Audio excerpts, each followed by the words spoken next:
Está contemplando a melhora da sua alimentação?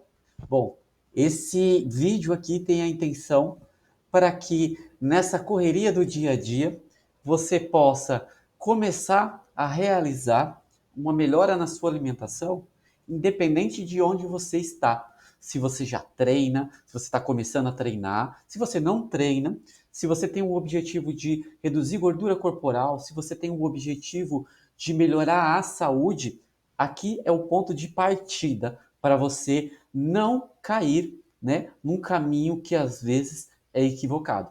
Então, por isso que o tema de hoje é reflexões. O que é uma alimentação saudável? Se existe um peso ideal? A intenção é empoderar para você realizar sem medo, né? E para quem não me conhece, eu sou nutricionista Fernando Rocker, né? Eu atuo em nutrição clínica no meu consultório aqui na Avenida Paulista, no bairro da Bela Vista, em São Paulo, capital, onde, além de ser nutricionista clínico, eu me especializei em nutrição esportiva, onde o objetivo simplório, objetivo para dizer, é que um nutricionista esportivo é aquele cara que entende a nutrição, porém ele dá uma especialização, ele se especializa em fazer com que o alimento seja colocado no melhor horário, a melhor opção para que você tenha um combustível perfeito e ele não fale na hora que você mais precisar, independente do seu objetivo.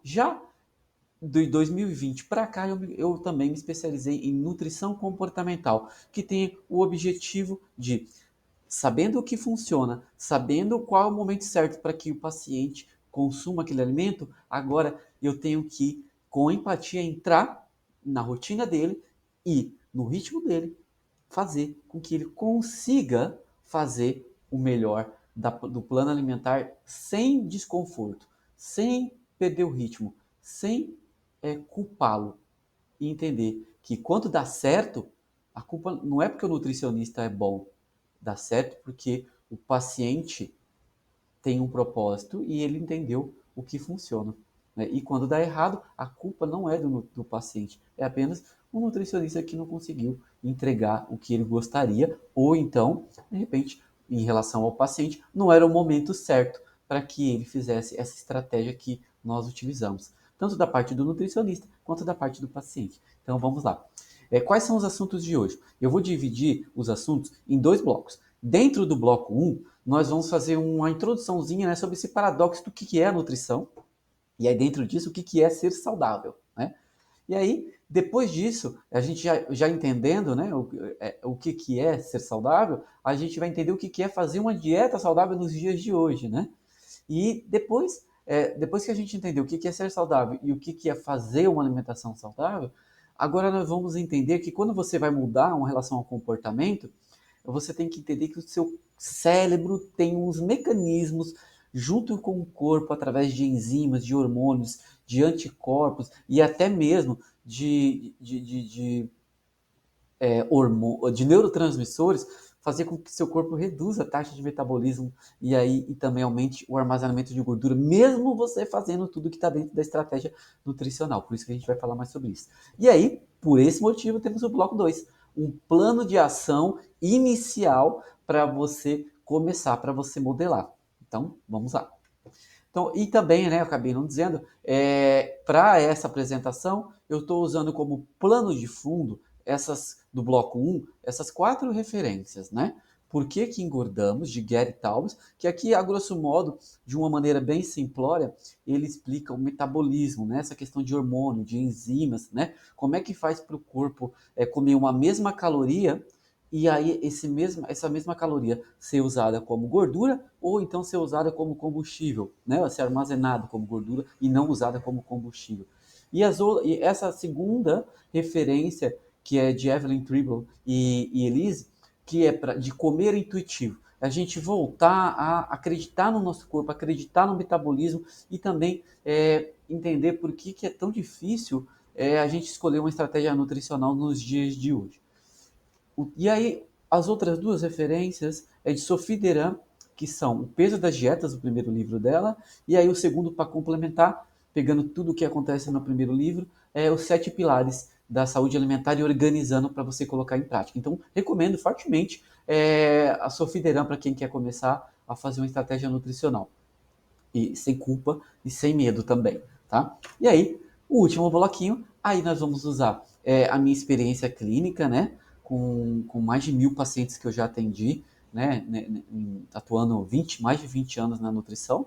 E também o plano de referência que a gente vai usar, né? Vou usar o Guia Alimentar para a População Brasileira, que é um guia de 2014, que já está antigo, porém ele é o atual e ainda continua na mesa de discussões, né, principalmente do âmbito da política, sobre o comer de uma maneira adequada, está relacionado também com a indústria alimentícia, com o agronegócio, e tudo isso está inserido no que você come no seu prato, lá na sua casa, nas suas escolhas, e você nem percebe. Então, olha só, a gente vive num paradoxo hoje. A gente nunca falou tanto de alimentação, nunca tem tanta informação sobre qual dieta, qual de corpo, de qual objetivo, né, de qual treino você fazer, mas ao mesmo tempo não tem, as pessoas estão com excesso de peso, né, e sobrepeso, obesidade, e também não tivemos tantos problemas com doenças crônicas como diabetes, hipertensão, né, e diabetes tipo 2. E aí, no caso, o que é uma doença crônica? A doença crônica é uma doença que poderia ser evitável, né, se a gente tivesse bons hábitos alimentares, né? Mas ter bons hábitos alimentares exige uma linha complexa que a gente vai compreender um pouquinho aqui nessa apresentação. E aí, por conta disso, né, que tem esse paradoxo, né, de tanta informação, a gente não sabe por onde começar. Porque se de repente tem uma que fala corta o carboidrato, corta a gordura, come dieta, fecha a boca, e aí você fica paralisado e fala, quer saber, eu não vou nem começar, porque parece que é tudo dor e sofrimento, né? E aí, quais são as referências que você tem? Normalmente são referências anedóticas, né? De pessoas, por exemplo, amigos, que você vê que tem um corpo bonito que você gostaria de ter, e aí você vê treinando na academia, você pede dicas para eles, ou então você, de repente, vê pessoas famosas, né, que vendem cursos, que têm a própria experiência e tentam, que não são profissionais de saúde, mas que a própria experiência deles, eles tentam usar como para você, usar como um negócio, para sua referência. E também, falando em negócio, também tem as revistas especializadas, né, sobre como você deve se alimentar, o que você deve fazer, buscar perder peso rápido e fácil, de uma maneira tranquila, como se a gordura localizada, a flacidez, tipo, tem todos os caminhos, né, os atalhos, a palavra é essa, vou até escrever aqui porque eu vou usar essa palavra, os atalhos da alimentação para todo mundo e funciona para todos. E também, hoje em dia está mais atualizado, a gente pode usar o Instagram, né? Recentemente um rapaz começou a me seguir, fui ver que tem a questão do negócio, eu vi lá um rapaz, eu perdi 20 quilos em 6 meses. Vem aqui e me siga e veja todas as dicas que eu te dou para você emagrecer. Então não deixa de ser, ao mesmo tempo, um especialista e também, ao mesmo tempo, uma rede social especializada em emagrecimento. Mas depois de 6 meses, o seu corpo começa, e a gente vai falar sobre isso, criar vários mecanismos para você voltar a perder peso, né? E até engordar mais do que quando você começou. E é por isso, eu não quero desanimar, mas ainda funciona. E aí, opa, pulei aqui. E aí nós temos também outro paradoxo, é que você tem profissionais competentes, por exemplo, um médico, né? De repente você descobriu que está com colesterol elevado, aí você vai no endócrino, esse endócrino, qual é a ferramenta dele? A ferramenta dele é a medicação. Então você toma algumas medicações que inibem a absorção da gordura, ou então que inibem o apetite. E aí você fala assim, ai meu Deus, mas eu tô ficando sem fome, tô ficando sem energia. Ou então você vai no nutricionista, aí tem um que fala, não, minha linha é low carb, você tem que tirar o carboidrato. E aí você vê que ele tem bons argumentos ali, parece ser algo que honesto, sentido daí, só que se você vai em outro nutricionista, um pouquinho mais antigo, mas também usa, você tem que tirar a gordura, que a gordura que faz mal é a gordura que mata, né? Ou então o próprio personal trainer que às vezes, né, com boas intenções, mas a função dele é vender, desculpa, treinar você porque ele é especialista em treino, ele é o melhor profissional para isso. Mas às vezes quando você está lá com ele, bate papo, existe essa questão onde ele acaba pegando, batendo papo com você, dando dicas, né, para você sobre dieta, e na verdade não deixa de ser também uma experiência anedótica. E aí ele não é o profissional adequado. Então, o objetivo de melhorar a dieta é ser saudável, não é verdade? Então, o que, que é ser saudável? Né? Eu sei que pode parecer óbvio dizer que uma pessoa está saudável quando ela não está doente. Porém, vamos aprofundar um pouco mais nessa definição. Ó, essa definição aqui é da OMS, de 98, 1998, que é o seguinte: ó, saúde é um estado dinâmico de completo bem-estar físico, mental, espiritual e social, e não meramente a ausência de doença, né, ou enfermidades. O que acontece? Às vezes, o que isso quer dizer é que às vezes você pode estar com o corpo definido como bonito, ou seja, com baixo percentual de gordura, bastante massa muscular, só que de repente você não está com bem-estar mental. Ou de repente você não está socialmente no lugar onde você gostaria de estar. Então, às vezes você está sofrendo e quer dizer que você não está tão saudável. Né? Ou então você tem todos os seus exames bioquímicos, tipo colesterol, triglicerídeos, glicemia, né? Com vitaminas, né? Tudo ok. Só que você se sente mal, uma angústia, né? E que está relacionado com a questão espiritual também, ou então você não está num ambiente que seria legal, e isso também não é ser saudável. É lógico que tudo isso está relacionado com várias dinâmicas na sua vida, né? E aí, nesse sentido, o que eu quero falar também, que eu sou nutricionista e vocês estão aqui provavelmente com o intuito de melhorar o seu corpo, mas veja essa definição, certo? Aí eu pergunto para você, existe alguma coisa relacionada com peso nessa definição? É bem provável que você pense que sim, mas não está provável. Existe um indicador que chama IMC, que é um indicador de massa corporal, né? Só que esse indicador de massa corporal não define sua saúde. Como eu disse no exemplo anterior, às vezes você pode estar com baixo peso no IMC normal, que é de 18,5 a 25, a 24,9, por exemplo, e você está infeliz. Você está sofrendo com, por exemplo, algum transtorno alimentar, como bulimia, por exemplo. Você come, você joga para fora. Ou então, você está em situação de rua, onde você não come, não tem alimentos, e aí você não tá bem. E o oposto também. Às vezes você está com excesso de peso, né? Vamos por ali que você está no MC de 30, mas quem assistiu recentemente aquelas danças do famoso, vocês viram uma ex-atleta como a Daiane dos Santos, e aí no anterior, a Jojo Todinho, né, que ela ficava mais cansada e tinha mais dificuldade, ok, por conta do peso. Mas ela estava feliz com o corpo dela, ela estava sendo aceita socialmente pelas pessoas que lá estavam, que a Rede Globo é o trabalho dela, né? E ao mesmo tempo, os pares dela também a aceitam como ela é. Ela, uma menina aparentemente empoderada, e ela está fisicamente aceita. Ou seja, ali não está dizendo que ela é infeliz. Não está dizendo que ela não tem saúde. Então é um ponto de partida que eu queria que vocês tivessem um pouquinho mais de compaixão pelo corpo de vocês e definissem apenas outras questões do que é saúde, tá? Então a gente já entendeu que saúde não está relacionado com peso, né? Então, o que é então uma dieta? Agora a gente sabe o que é saúde, então vamos entender o que é ser saudável. Né? O que é um corpo saudável? Desculpa. E para a gente ter um corpo saudável. Desculpa, então, para ser uma dieta saudável. Para a gente entender o que é uma dieta saudável, primeiro eu vou entregar para vocês o que não é uma dieta. Né? E aí muitas pessoas pensam, eu estou de dieta, então eu estou contando calorias, eu como menos do que eu preciso no dia a dia. Por isso que eu fecho a boca e vou treinar e gasto mais calorias ainda.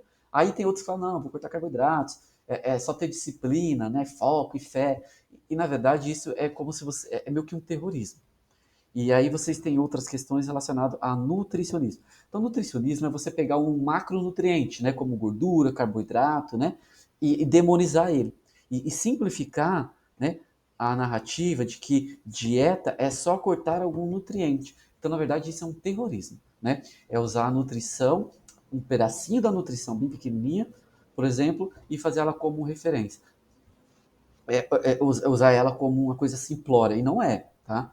Então, por exemplo, se você pode ver que tem dietas que são sem gordura, e aí sem carboidrato, aí depois sem açúcar, aí depois sem glúten, sem lactose, sem frutose, sem carne, e agora a gente está no âmbito do jejum, né? Fazer jejum intermitente. Você já está proibido comer, né? E aí, às vezes, fica com tantas regras que aí a pessoa fala assim, mas o que eu posso comer hoje em dia, né?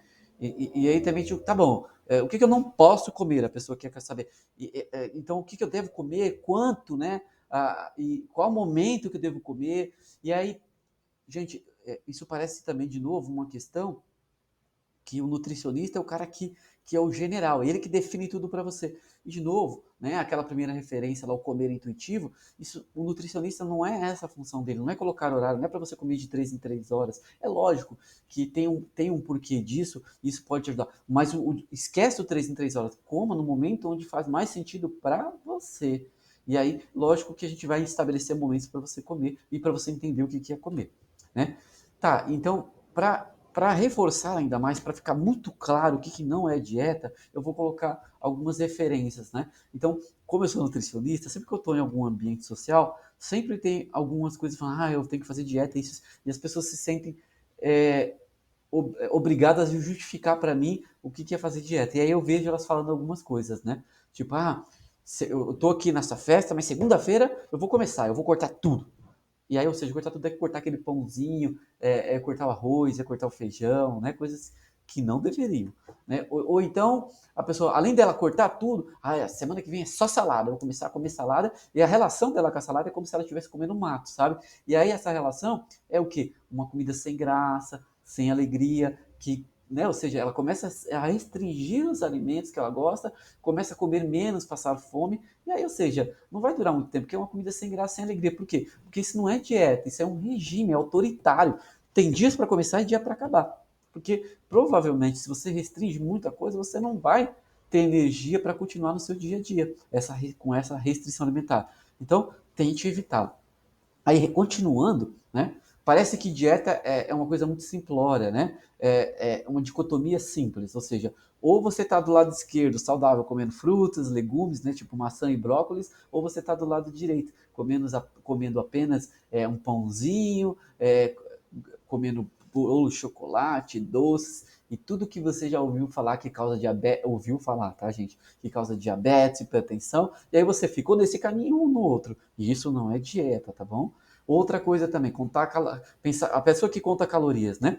Gente, o nosso corpo, o nosso metabolismo, ele não usa calorias como uma referência, tá? Sempre quando você manda um alimento para dentro do seu corpo, não são as calorias que contam, porque a mesma caloria pode ter é, é, funções diferentes. Então, por exemplo, se você consome um refrigerante com apenas, a palavra é essa, 150 calorias, é totalmente diferente quando você come uma saladinha com 150 calorias. Você está mandando informação para o seu corpo.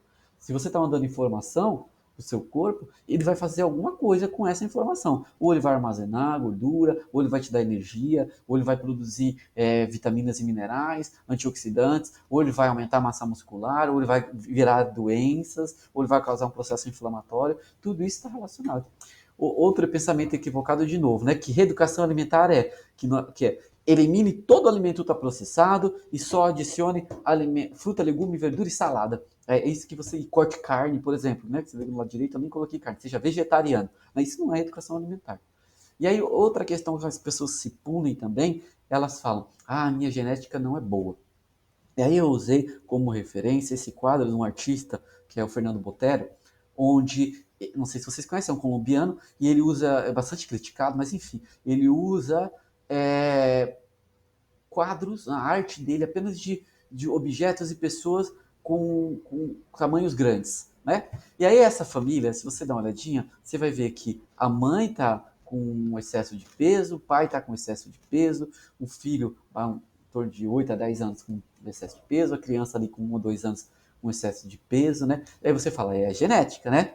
Só que daí, ou seja, é o DNA, eles compartilham o mesmo DNA. Logo, eles todos vão, a próxima família também vai ser obesa. Mas olha só esse cachorrinho aqui, ó. Ele também é obeso. Será que ele compartilha da mesma genética dos pais? É claro que não, né, gente? Na verdade, o que a gente tem que olhar provavelmente, está relacionado o ambiente, o comportamento, né? E aí, não é a genética somente. A genética, sim. Existem mais de 500 genes estudados hoje que favorecem a gente armazenar gordura.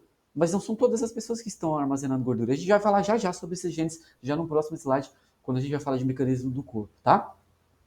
Então, será que você já não parou para pensar se, poxa, eu sou obeso porque eu estou num ambiente obesogênico. Eu tenho hábitos que favorecem o acúmulo de gordura. Quando eu encaro o estresse, eu favoreço de novo armazenar gordura, né?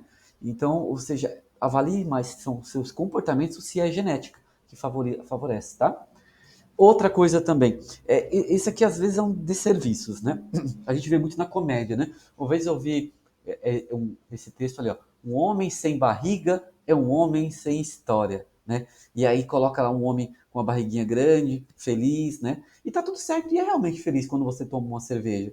Só que, às vezes, de novo, volta a dicotomia. Parece que você só é feliz se você tomar cerveja e se você consumir alimentos ultraprocessados, hiperpalatáveis, ou então se acabar com bebida alcoólica. Não tem essa necessidade. Ou então parece que também aquelas pessoas, entre aspas, tá, definidas como fitness, né, que falam, ó, sem dor, sem ganho. Então, para mim ter um abdômen tanquinho, eu tenho que cortar todos os alimentos e tomar bastante suplemento e tomar whey. Então, ou seja, esse cara da esquerda não é uma referência para você usar com um corpo saudável. Provavelmente esse cara é um atleta. E além disso, a vida dele, o propósito dele é esse. Né? E é isso, não quer dizer que ele sofre, né? Mas também que vocês têm que entender que expectativa versus resultados. Se você começou a treinar hoje, nunca não tem um hábito de fazer atividade física e ainda está usando uma referência a um homem que provavelmente usa esteroides anabólicos, né? Ou seja, ele treina direito, tem anos de treino, mas também usa recursos ergogênicos, onde não é o ideal para você fazer, né?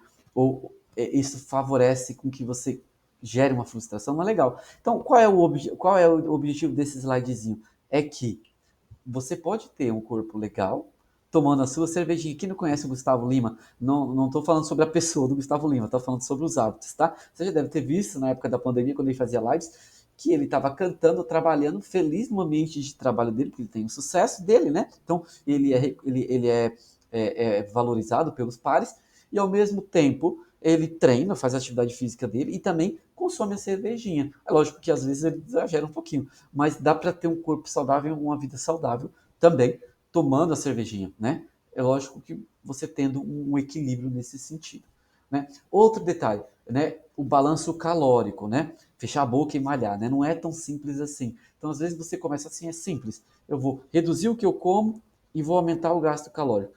Quando você faz isso, né, treinando mais, né, gastando mais energia, quando você para de comer e treina mais, é instintivo. Seu corpo vai criar mecanismo para você ter mais fome.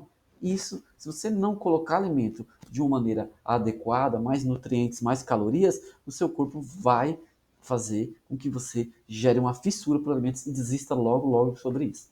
E aí, só para a gente sintetizar esse último, né? Pegando essas ideias lá desse referência, ó, quando você começa a fazer uma restrição alimentar, gera uma frustração a médio prazo. Você fica triste, é normal, é comum.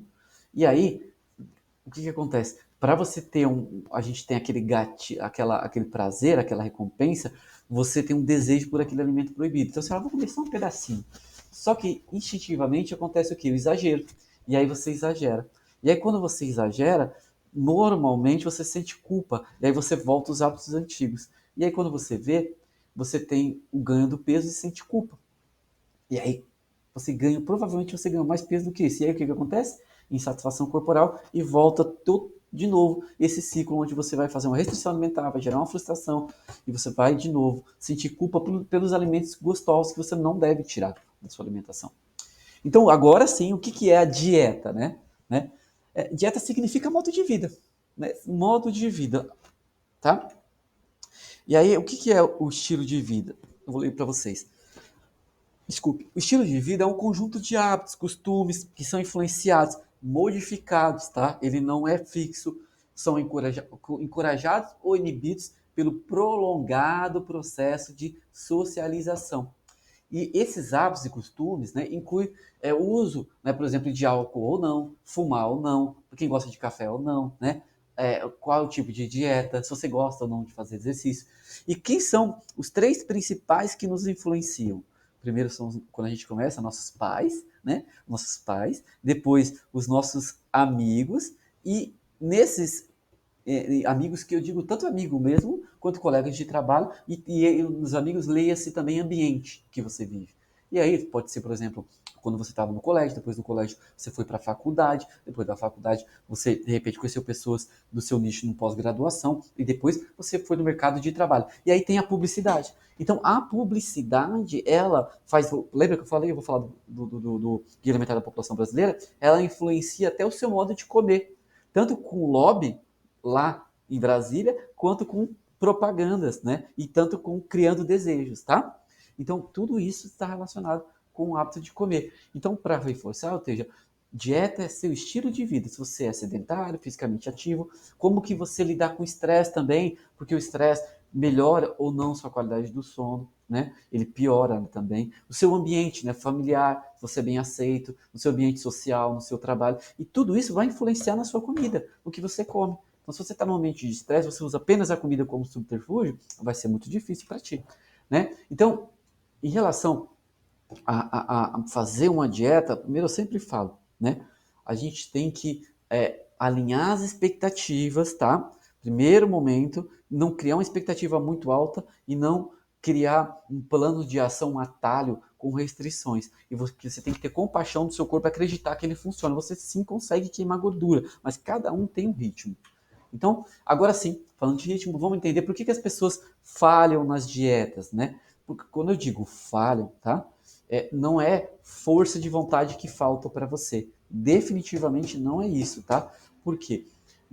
E aí eu queria dar um dado aqui, ó. 95 das pessoas que fazem dieta voltam a engordar, tá? E normalmente, quando eu estou falando de dieta, é essa restrição alimentar que a gente disse anteriormente, tá? E essa restrição alimentar, ela está relacionada com vários mecanismos que o cérebro usa para controlar o peso. E aí o peso está relacionado com genética também. Mas ele não aceita uma perda rápida. Então ele vai fazer de tudo para você aumentar o seu peso novamente. Né? E aí lembra, eu quero reforçar antes de eu explicar disso. Qual é o ambiente que você está vivendo hoje? Hoje você trabalha muito mais horas, tá? Tanto pessoas que treinam quanto não treinam. Então pensa, você está em home office, aí depois você vai estudar, ou você também vai, de repente, fazer treinos, fazer a sua atividade física, cuidar dos seus filhos, tem jornada dupla, né? Quem é mulher principalmente, né? Mulher de jornada tripla também, né? Aí nesse sentido, aí tudo isso causa uma fadiga mental. O seu cérebro precisa de energia, além dos seus músculos, tá? E aí, nesse sentido, né, sabendo onde conceito que você está hoje, você tem que lembrar que o seu DNA, a sua genética, ela foi desenvolvida há cerca de 2 milhões de anos atrás, né? Num ambiente onde na era paleolítica, onde nós éramos caçadores e coletores. Nós não éramos sedentários. Sedentários no sentido de que nós tínhamos que caçar, tínhamos que colher, tínhamos que buscar alimento. A gente não tinha como armazenar, não tinha agricultura ainda, né? Então, durante milhares de anos, o problema era não ter comida. Então, qual que era a preocupação? Era a escassez, não tinha como armazenar. Então, você tinha que comer de qualquer jeito. E aí, nesse sentido da evolução, né, o darwinismo, onde o corpo foi melhorando, né, para que armazenasse de uma maneira melhor, né, para sobreviver, então o corpo tem uma adaptação onde ele faz com que o seu corpo consiga armazenar gordura melhor. E quem consegue armazenar gordura melhor sobrevivia. Então, ou seja, ele consegue fazer com que você tende a o que você come virar gordura, tá? Nesse sentido, e aí, ou seja, o seu corpo, que é relacionado com aquele primeiro livro, ele tem vários mecanismos para fazer isso. Então, ou seja, seu corpo sempre vai tentar armazenar gordura. Tá? A gente tem como, através da dieta, fazer isso. A gente vai chegar no ponto final para explicar. Tá? Mas uma coisinha também que eu queria que vocês entendessem, eu vou falar bem de uma maneira simplória. Imagina seu cérebro. Na parte frontal, você tem ali o lugar onde organiza a razão. Na parte na porção do cérebro traseira ali, né, vamos dizer assim, você tem aquela questão primitiva, animal, que está relacionada com sobrevivência, né? Que aonde está o preconceito, aonde que você coloca ali. Quando você está com muita fome, ele avisa, ameaça, ameaça. E aí é ele que vai tomar as rédeas das suas ações, tá? E aí você come por emoção. A gente vai falar sobre isso já já. Então, agora, a questão racional que o cérebro faz, lembra nessa fadiga mental? O nosso cérebro, ele não gosta de parar para pensar, ele não vai racionalizar. Ah, chegou sexta-feira, eu estou fazendo uma dieta, uma restrição, eu estou morrendo de fome, estou treinando mais, eu vou fazer uma saladinha. Ah, espera aí, não fiz a salada. Ah, tá bom, eu vou lá no mercado, vou comprar, vou higienizar, vou cortar, vou preparar e vou demorar mais uns 40 minutos para comer. Ele não pensa, sabe por quê? Porque olha só, o seu cérebro, ele tem que supervisionar, ele precisa de energia para supervisionar, mandar hormônios, enzimas para mais de 600 músculos. Ele tem que equilibrar dezenas de hormônios diferentes. São bilhões de células, né? Desde digerir comida a lutar contra infecções, a doenças que acontecem. Então ele não quer pensar. Então, para receber energia rápida, lembra? Ele vai lá e usar mecanismos hormonais, enzimáticos e de neurotransmissores para você, vai lá, come, come, você merece, você tem que fazer isso, vai lá e come. Quando você perceber, você já comeu. Então, não espere a força de vontade. Eu sempre falo isso também para os pacientes. Uma das coisas que você tem que fazer é se organizar com antecedência, faz parte do seu processo para ter sucesso. Então, não se culpe se quando você está com fome, você foi lá e comeu numa sexta-feira uma pizza, né, os 8 pedaços daquela pizza. Não foi por isso que você comeu exageradamente, porque você tem força de vontade. O seu cérebro foi desenvolvido e desenhado para te proteger, tá? E aí, uma demonstração prática disso, né? Hoje, né, voltando nos momentos que a gente vive, a gente não quer perder tempo, né, dando exemplo que eu falei de comprar uma saladinha, deixar ela pronta, de higienizar, porque o que é mais urgente é ganhar dinheiro. Não estou dizendo que ganhar dinheiro, honestamente, é o ideal. O problema é que a prioridade é só o trabalho, e é o mais urgente, e tudo que não seja o trabalho está atrapalhando, né? Como preparar marmitas para o almoço e para o jantar, por exemplo, para a semana, não é urgente. Olha só, eu vou usar esse estudo como referência. Tem esse estudo, ele foi usado com 8 juízes em Israel, com mais de 1.000 audiências criminais. Qual era o objetivo desse juiz? Era determinar a liberdade condicional. Então eles escolhiam quem ia ser preso e quem ia ser solto. Tá? E eles recebiam ali o processo, liam, vai ser preso e ser solto. E aí vamos imaginar aqui, né? Como é que a gente. Imaginar não, eu queria que mostrar para você nesse estudo que ele mostrou uma tendência que a gente muda o nosso comportamento de acordo com o humor. E o estado alimentado está relacionado com isso. Olha só. Normalmente a gente pensa que a mulher que normalmente oscila o humor, né, porque está relacionada com TPM, por questões hormonais. Mas os homens também têm questões hormonais relacionadas com a mudança de humor no estado alimentado ou não alimentado. E aí eu vou mostrar aqui um exemplo para você. Nesse estudo, né, pegaram esses juízes, né, depois, a partir, resultados desses mil processos, desses juízes que estavam começando o trabalho dele do meio-dia até as 18 horas, tá? Então, quando era meio-dia, acabaram de comer. Então, o que eles faziam? 65% da chance desses processos que eles liam logo após estado alimentado, a chance era favorável, ou seja, você teve um bom comportamento, pode ser solto. Aí ia passando o dia, chegava perto das 18 horas, chegava a zero, né, a chance dele ser liberado, né? Ele fala, que canseiro, eu vou deixar você presa mesmo. E aí por que ele pensava que era ele que estava definindo isso? Mas, na verdade, o cérebro sozinho, você pensava que ele racionava, mas era mais pela emoção. Falava, bom, se esse cara está preso, é bem provável ter cometido um crime. Então, para a sociedade, é melhor ele ficar preso aqui, porque pelo menos se eu errar, ele não vai cometer um crime. Então, se eu errar, para a sociedade, mas se eu errar, pelo menos eu errei com uma pessoa. Então, é melhor errar com uma do que errar com várias. Então, ou seja, a chance dele tomar uma decisão mais assertiva no final do dia estava equivocada, porque ele estava, sei lá, sem comer por algum motivo, não colocou um lanche intermediário ou fez jejum intermitente.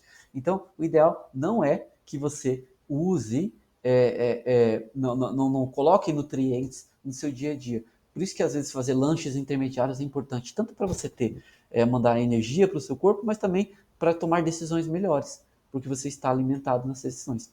E aí, para exemplo, né, a pessoa cestou, né, você começou aquela restrição alimentar, 5 dias sofrendo, aí você acredita que seu cérebro está cansado, você vai escolher uma salada? Obviamente que você não vai escolher uma salada, né? Então, e aí, para a gente definir o que é fome, aí você entender o que é realmente uma fome, eu vou mostrar para você o que é fome ou vontade de comer. E aí, um detalhe, né, para o que você come a pizza ali, você prefere escolher a pizza de uma maneira mais rápida do que você não comer uma saladinha, é porque demora mais de 20 minutos para você entender que você está alimentado. Mesmo que você comer uma salada agora, vai demorar 20, 30 minutos para você perder aquela fome animal, aquela questão de voracidade de você comer 8 pedaços de pizza no seu dia. Então vamos entender o que é fome e vontade de comer. Bom, quais são? Eu trabalho aqui no consultório, está relacionado com nutrição comportamental, tá? Que é o seguinte: você tem a fome fisiológica, mas também você tem a fome emocional. E aí eu vou mostrar só 4 para vocês aqui, tá? Então, a fome fisiológica é a mais fácil. Então, o seu estômago está roncando, algumas pessoas sentem fraqueza, tem dor de cabeça. Aliás, para quem tem enxaqueca, passar fome é um prato cheio para você ter episódios de enxaqueca muito mais frequentes, tá? Mas bom, mas esse não é o ponto. Então, normalmente, fome fisiológica é a mais fácil saber. Com bastante tempo sem comer, você sentiu o estômago roncando, né? Agora, tem outros tipos de fome. E aí é o apetite, né? É aquela fome social, né? Que você não está percebendo o que acontece. Então, você está um final de semana, na chácara com amigos, tem um churrasquinho, o papo tá gostoso. E aí, enquanto você vai conversando, você vai tomando uma cerveja, ou vai beliscando ali uns quitutezinhos, uns salgados, né? Ou então tá na festa de aniversário de uma criança. Aí né? A gente tem, você tem ali as balinhas, tem os doces, tem os quitutes, e você vai comendo. Gente, é normal a gente comer em excesso quando a gente está distraído. Mas não é que todo mundo que tem festa ou ambiente social todos os dias, né? Então, provavelmente, esse não é um problema. Segunda fome, né? Tipo de fome, né? É aquela vontadezinha, né? Aquela fome específica, tá? E normalmente essa vontadezinha está relacionada com uma questão emocional, ou seja, algum alimento da infância que você gosta muito de um parente ou de alguém. Eu gosto muito, por exemplo, de dar um exemplo, de comer. Recentemente aconteceu. Tem a minha tia que morava, ela era aquelas caseiras, né, que ficavam em fazendas, e ela era uma cozinheira de mão cheia. E ela fazia um biscoitinho que era muito gostoso, assim, aqueles cookies, né, que você tem, que vende na Casa Balduco, por exemplo, só que o dela era caseiro, com os ingredientes normal, farinha branca mesmo, normal. Só que eu comia aquilo ali quando? Quando eu estava na fazenda, quando eu era criança, via minha tia, quando eu ia visitá-la. A fazenda não era minha, tá? Era onde ela trabalhava. E aí não era da família. E o que acontecia? Eu comia aquilo eventualmente, não tinha problema. E agora, como adulto, me deu uma vontadezinha. Mas aí eu volto pro trabalho, normal, e eu esqueço, eu não acabo não comendo. Aí quando eu vou visitar ela, agora ela mora em Santa Catarina, ela ainda tem o hábito de fazer. Aí eu vou lá e como. Mata a vontade. Ou então, minha mãe que parece que faz coisas parecidas, fala, mãe, faz aqui um pãozinho aí, um biscoitozinho caseiro. Aí ela pega e faz, eu como. E isso não vai me engordar. Agora, o maior desafio é esse aqui. É a fome emocional, né? A fome emocional é um desafio por vários sentimentos, vários setores, né? Então, o primeiro problema que é um desafio é quando você está vulnerável, ou seja, quando você está fazendo também uma dieta restritiva. Lembra? Fazer restrição e aí você está com um problema emocional é gatilho para você ter transtorno alimentar. E aí um primeiro gatilho, um primeiro desafio de fome é aquela fome da ansiedade, sabe? Por exemplo, eu estou fazendo aqui essa palestra, eu já terminei ela, eu estou ansioso para fazer essa palestra. Só que ela já está pronta. E aí eu, eu, eu preciso ter a recompensa. E aí eu já revisei, já treinei. Só que daí o que acontece? Eu quero comer essa. Eu quero tirar esse sentimento de ansiedade. E para onde que eu vou? Para comida. Aí esse é um equívoco. E aí, ou seja, a palestra vai ser daqui a um mês. E aí ela já está pronta. E aí toda vez que eu quiser fazer essa palestra, entregar isso, eu fico ansioso. Aí eu acabo comendo em excesso. Então eu vou lá para uma quarta-feira, lá na Casa Balduco, né, comer um panetone em agosto. E aí quando chega no final do ano, aquele panetone nem tem mais graça, eu estou com excesso de peso, não vou comemorar. Então o ideal é não comer por ansiedade. Se você comer, ok, mas tenta encontrar outras recompensas além da comida para a ansiedade. E aí na consulta a gente sempre tenta falar, descobrir, na consulta, nesses livros principalmente, você tenta descobrir alguma coisa. Para quem gosta de atividade física é uma coisa, para quem gosta de ler um livro é uma coisa, é outra, para ligar para um amigo para falar que você está ansioso e conversar sobre isso, né?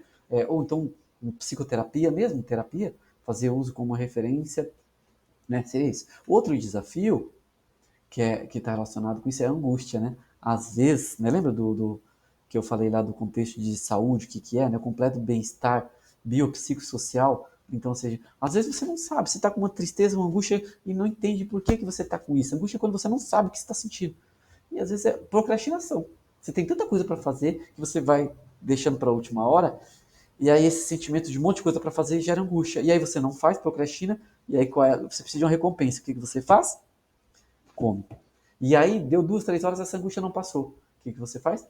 Come de novo. E normalmente o alimento ultraprocessado. Então a angústia é igual à ansiedade, tentar buscar outras referências ou outros mecanismos para fazer com que você não tenha esse problema. O outro é o estado deprimido. No estado deprimido, não é depressão, tá, gente? Depressão é uma doença. E aí, no caso do estado deprimido, é bem parecido com a depressão. Depressão, normalmente, desculpa, estado deprimido está relacionado onde você está com uma certa tristezinha, onde você tem uma energia vital ali, só que essa energia decaiu um pouquinho. E às vezes, comer um alimentozinho saboroso, como aquele ali, que é aquela vontadezinha, né, específica, e se você não está vulnerável, se você não está fazendo uma dieta restritiva, está tudo certo, você volta para fazer uma comida adequada, né? E aí o segundo, mais um, né, que eu coloco, que é o outro muito desafiador, é a monotonia, né? Às vezes você está no final de semana, né? Aí todo final de semana é igual, você fica em casa só assistindo série, aí na frente do celular, não tem nada para fazer. Ou então, vai lá no shopping, aí você vai fazer o quê? Vou comer um Big Mac, um lanche, um ultraprocessado. Volta de novo para a semana, aí não tem nada para fazer, é trabalho, trabalho, trabalho, não tem nenhum prazer.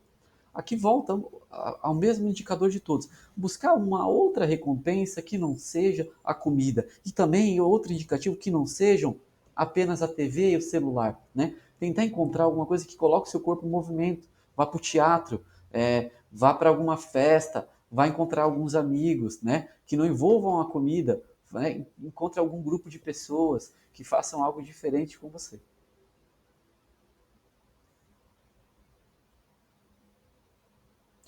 Entendendo quais são os tipos de fome, o que eu queria que vocês lessem? Que assim, o desafio do comer emocional fome assumida não vira comida. Tentar ver assim, poxa, por que eu estou comendo agora? Porque eu estou triste? Ou porque eu estou com angústia? Ou porque está naquela monotonia? Aí você pensa, o que eu posso fazer para resolver isso? Bom, hoje eu poderia, sei lá, fazer uma caminhadinha com o cachorro e pensar um pouquinho. Às vezes você não comeria. E aí isso já te ajuda, né? Então o que você vai fazer para se alimentar? Agora nós vamos para o plano de ação, né? Um plano de ação para a gente modelar, tá? Então assim, gente, eu sempre falo, independente de onde que é o seu início, começa, depois melhora, tá? Uma pequena coisinha vai fazendo com que você vá empilhando bons resultados e bons hábitos. Um hábito não muda de um dia para o outro, né? Demora muito para mudar um hábito. Tem hábitos que são rápidos para você fazer, mas outros que demoram um pouquinho mais. Então, por exemplo, eu sempre falo, a semana 1, o aprendizado. Poxa, aprendi, eu vou colocar em prática o que eu aprendi. Bom, isso gostei daquilo que o nutricionista falou, mas agora eu vou fazer alguns ajustes. Fez alguns ajustes, percebeu que melhorou a disposição, a energia, o intestino melhorou. Sabe o que eu vou fazer? Eu vou fazer alguns melhoramentos. Então, onde foi que eu estava falhando? À tarde está faltando algumas coisas. Então, vou fazer algumas receitinhas para ficar mais gostoso. Aí depois você acelera, faz algumas outras coisas para o seu resultado vir melhor. Então, faz algumas trocas, né? E aí você vai potencializando. Cada um tem uma coisinha que dá para ir fazendo. E aí, uma coisa que eu queria que vocês entendessem, o plano que eu vou entregar para vocês, que vocês vão ver, né, em outro vídeo posterior, que chama-se fase 1, criando um ritmo na rotina. Então, assim, você tem que, nessa fase 1, você tem que dura em torno de 4 a 6 semanas. Depois de 4 a 6 semanas, você faz os ajustes. Daqui demorou mais 4 a 6 semanas. Cria aquele ritmo e continua. Ou seja, o que você já melhorou em 4, 6 semanas, você tem que pegar e agora se desafiar para um novo. Mas tem que ser uma coisa que, ao mesmo tempo, você consiga fazer, mas que também você perceba que lhe traga resultado. E aí, ou seja, a cada 4 a 6 semanas, ou seja, um mês e meio, você vai fazendo novos ajustes. Não fica parado, porque o seu corpo sempre vai criar mecanismo para te fazer com que você não tenha bons resultados, para que você fique estagnado, perdão. Então, antes de mostrar o plano nutricional, 3 passos antes de começar, tá? A gente vai falar sobre onde você está, para você começar a entender qual é o seu desafio, e eu vou usar o café da manhã como um exemplo, onde você pode fazer melhorias, tá? Depois disso, entendendo onde você está e qual a melhoria que você pode fazer, eu vou falar qual é a estratégia nutricional para você contemplar. E aí, por último, a estratégia propriamente dita para você modelar, tá? O que é a estratégia, eu vou falar. Então, onde você está para começar, entendendo qual é o seu desafio, o café da manhã como exemplo. Primeiro, aqui a gente vai tentar descobrir qual é o seu status, onde você está, né? Então, normal, eu vou usar o café, de novo falando, eu vou usar o café da manhã para você. Eu queria que vocês entendessem, ó, que, por exemplo, não é para você uma pessoa que consome no café da manhã um todinho com Ana Maria, né, com um alimento ultraprocessado, hiperpalatável, que é realmente cheio de aditivos, para você pegar e usar um suco verde, né? Eu gosto de usar suco funcional, porque cada suco que eu coloco para cada paciente, para cada fase, ele tem algum objetivo, tá? Mas e também não é suco detox, tá? Porque o que vai desintoxicar o seu corpo seria o fígado, tá?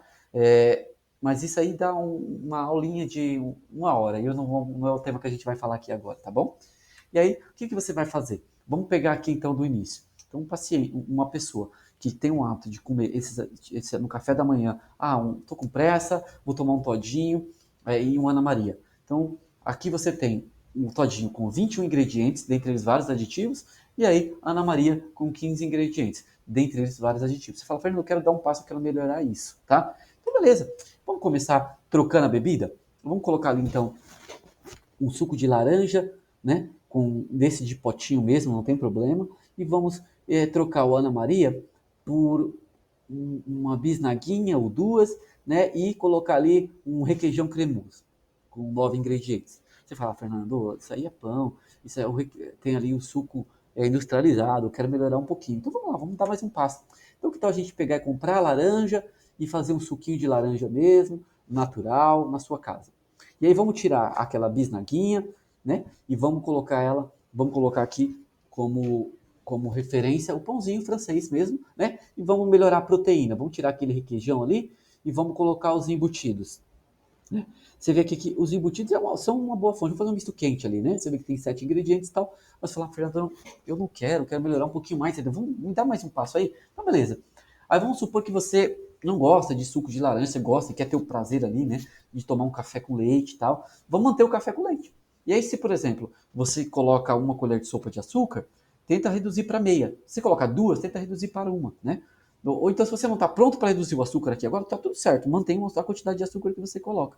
E aí vamos tirar, então, vamos colocar uma fonte de vitaminas e fibras. Então, em vez do suco de laranja, vamos colocar ali, como tem açúcar no café já, vamos colocar ali, para dar uma equilibrada, o morango, que ele tem a mesma quantidade de vitamina C do suco de laranja, porém ele tem menos açúcares, já que você tem o açúcar do café com leite ali.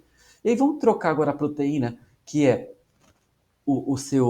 dos embutidos, vamos colocar a melhor fonte de proteína mais completa de todas, que é o ovo, e vamos fazer um pão com ovo, e tá tudo certo. Você fala, Fernando, eu sei que o pão não tem problema, mas eu tô com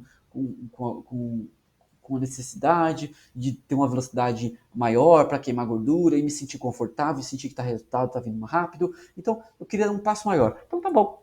Então, você vai fazer o seguinte: no lugar do pão, você vai manter o ovo, vai pegar o ovo com a banana e farelo de aveia e vai fazer uma panquequinha de banana. Então, você tem todos os nutrientes, tem fibra, tem vitamina e tem mineral. E aí, você pode manter ou não o seu café com leite, tá? Mas você vai colocar um suco funcional com 3 ingredientes, que seria água, folha de couve e também o abacaxi, porque aí você tem vitaminas, fibras e enzimas. Então, ou seja, você saiu da esquerda para a direita, do ultraprocessado para um alimento minimamente in natura ou minimamente processado. E aí, normalmente, as pessoas. E aí, não sei se vocês perceberam que só essa refeição aqui é um desafio, porque não é só o que você come, é como você come. Porque se você pensar bem, o todinho Ana Maria é rápido, é prático, já você sai rapidinho e você já vai para o trabalho. Por exemplo, se você tem criança, você já dispensa essa criança, leva ela para a escola, você não precisa preparar nada.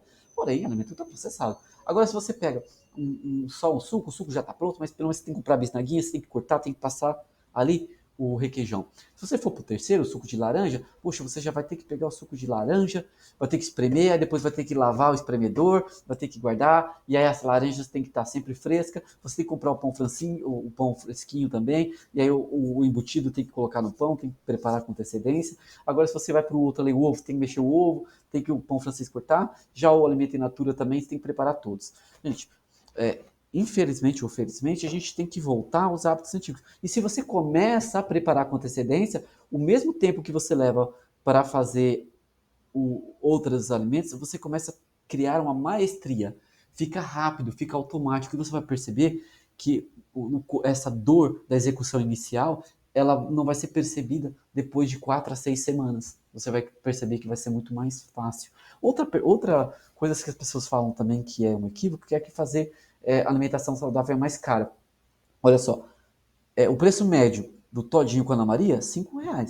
O preço médio de você fazer o suco com a panqueca, R$ 5 por porção. Então, ou seja, o alimento mais caro não é uma desculpa para você. É lógico que no meio ali onde está os embutidos, né, o queijo e o presunto, ficou um pouco mais caro porque os lácteos, né, e os embutidos são mais caros. Mas não precisa ser ele, você pode ir para outro, tá bom? E aí agora vamos explicar, eu falei de proteína e falei de carboidrato, mas eu queria especificar as diferenças de proteína e carboidrato para você começar, mas também para que você entenda como fazer isso, tá? Mas esse vai ficar para o próximo vídeo, que eu sugiro que você assista comigo em breve, tá bom?